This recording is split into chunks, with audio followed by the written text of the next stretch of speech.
বলতে চাই ওই জসিম স্যার হচ্ছে এক নম্বরে ঘুষখোর এবং দুর্নীতিবাজ। আমরা যখন প্রথমে ক্লাস 6ষ্ঠ শ্রেণীতে আমরা ভর্তি হই তখনই তিনি আমাদের এত পরিমাণে দুর্নীতিবাজ করিয়েছেন যে আমরা ওনাকে আর চাই না। আর তারপর হচ্ছে বরখাস্ত হওয়ার পরে তিনি আমাদের অ্যাসিস্ট্যান্ট হেড স্যারকে মারে এবং হাত পা ভেঙে দেয়। এটা কেন করলো?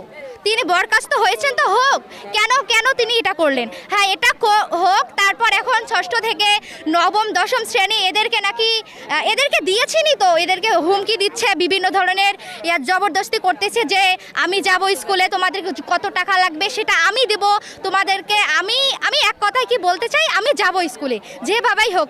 এখন আমি বলতে চাই, আমরা সকলেই বলতে চাই ওই স্যারকে আর আমরা চাই না। আমরা জসিম স্যারের স্থায়ী বরখাস্ত চাওয়ার জন্য আমরা আজকে এখানে দাঁড়িয়েছি। জসিম স্যারের সাময়িকভাবে বরখাস্ত হয়েছে, কিন্তু আমরা স্যারের স্থায়ী বরখাস্ত চাই। একজন শিক্ষককে হতে হবে সাদা জামার মতো। ওনার মধ্যে যদি কোনো কলঙ্ক লেগে থাকে তাহলে উনি শিক্ষক হওয়ার কোনো যোগ্যতা রাখেন না।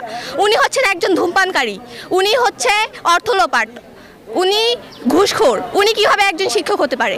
উনি 5 টাকার জন্য একজন শিক্ষার্থীকে ক্লাস থেকে বের করে দিতে পারে। উনি কিভাবে? ওনার মধ্যে তো কোনো মানবিকতা নেই। ওনার থেকে আমরা শিখবো। আজকে যদি উনি 5 টাকার জন্য একজন শিক্ষার্থীকে বের করে দিতে পারে, এই বিদ্যালয়ের অনেক শিক্ষার্থী ভবিষ্যতে অনেক কিছু হবে। ওরা তো স্যারের কাছ থেকে এটাই শিখে যাচ্ছে যে 5 টাকার জন্য ক্লাস থেকে বের করে দিতে হবে।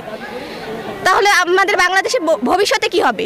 এটা স্যারের কাছে প্রশ্ন, প্লাস আপনাদের কাছে প্রশ্ন। ওই স্যারের মতো একজন শিক্ষক যদি আমাদের স্কুলে থাকে তাহলে আমাদের বাংলাদেশ ভবিষ্যতে কোথায় গিয়ে দাঁড়াবে, এই প্রশ্ন রাখতেছি আমি আপনাদের প্রতি।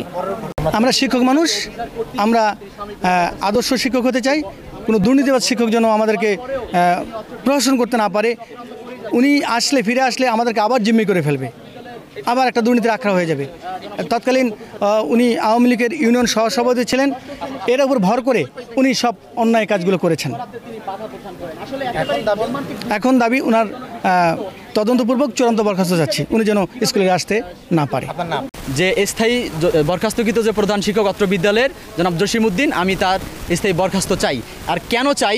কারণগুলো হচ্ছে, তিনি বরখাস্ত হওয়ার পরেও কেন অত্র বিদ্যালয়ের তার একজন সহকর্মী বকুল স্যারকে কেন মারল, তারপর হচ্ছে অত্র বিদ্যালয়ের শিক্ষার্থীদেরকে ফোন করে কেন হুমকি দেয়, অত্র বিদ্যালয়ের ক্লাস 6ষ্ঠ শ্রেণীর শিক্ষার্থীদের উপবৃত্তি বন্ধ করার জন্য তিনি পিনকোড দেয় না, তার যে অপকর্ম, এর আগেও তার বিরুদ্ধে মানববন্ধন সব কিছু হয়েছে, সব কিছু মিলিয়ে তিনি বরখাস্ত হয়েছেন। আর বরখাস্ত আমরা করি নাই, বরখাস্ত করেছে অত্র বিদ্যালয়ের ম্যানেজিং কমিটির সদস্যবৃন্দ এবং তৎকালীন ইউনো মহোদয় মাধ্যমে তিনি বরখাস্তকৃত। তাই আমরা সকলে মিলে আবারও ওনার স্থায়ী বরখাস্ত চাই। আর কিছু সংখ্যক মানুষ পায়তারা করছে যে উনি একজন দুর্নীতিবাজের পক্ষে কাজ করার জন্য। আসলে তাদেরকে জানান দিতে চাই যে আমরা সকলেই অত্র বিদ্যালয়ে যারা আছি, আমরা কেউ দুর্নীতির পক্ষে নয়, আমরা দুর্নীতির বিরুদ্ধে সবসময় কথা বলবো, লড়ে যাব।